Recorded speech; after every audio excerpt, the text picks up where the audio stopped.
The sound of the horn is so terrifying that you will see mankind will be in a drunken state, but in reality they won't be drunk. I guess that's the end of them. No, it is just the beginning.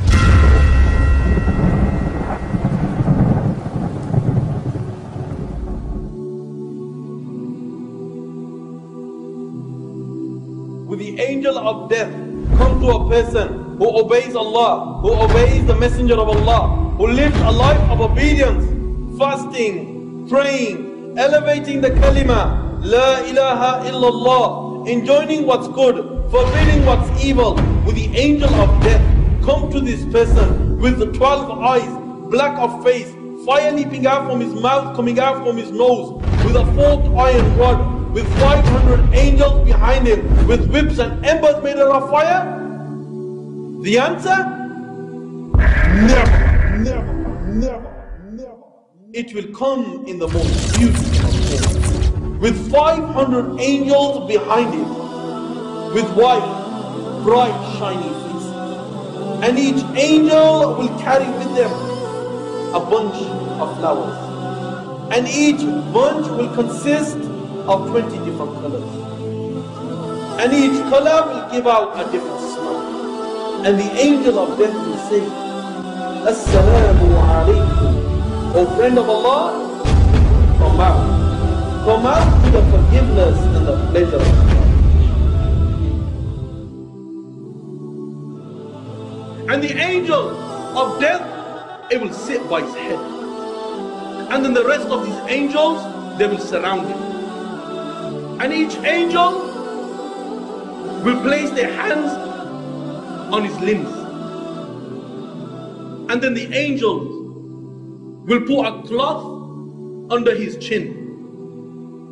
And then he'll be shown the women of Jannah, the palaces of Jannah, the springs of Jannah, the fruits of Jannah, the delights of Jannah.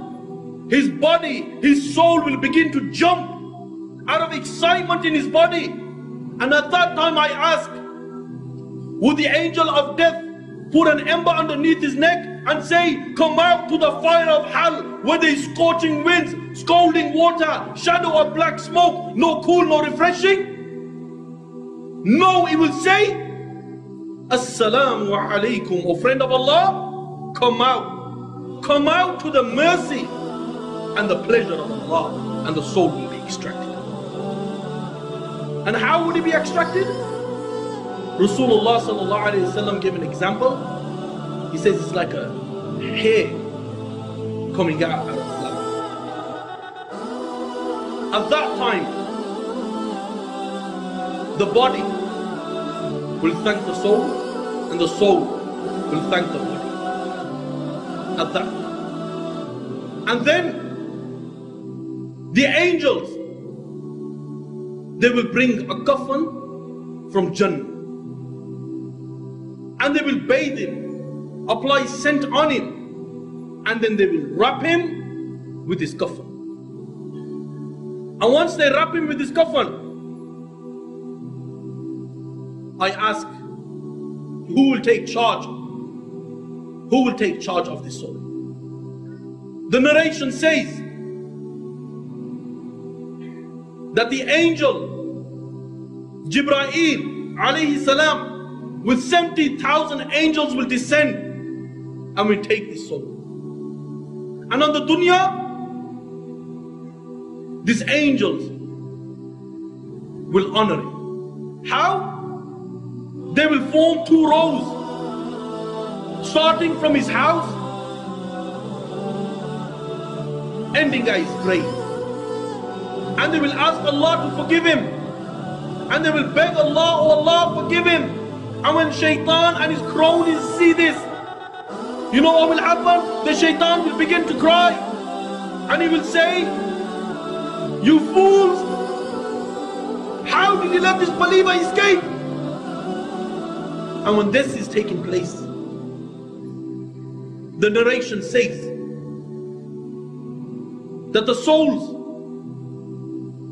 that is with the 70,000 angels and Jibreel, they will take this soul to the first heaven. And when he's lifted off the ground, will the places curse him? Will the places say that good riddance? Oh Allah, you got rid of this disgusting, filthy soul? No. The narration says that the heavens and the earth, they will begin to cry. They will begin to cry. And Allah will say, what makes you cry? And they will reply by saying, oh Allah, when he passed us, he used to make your mention. And then the soul is taken. And every group of angels that this soul passes, the angels will say, who is this pure soul?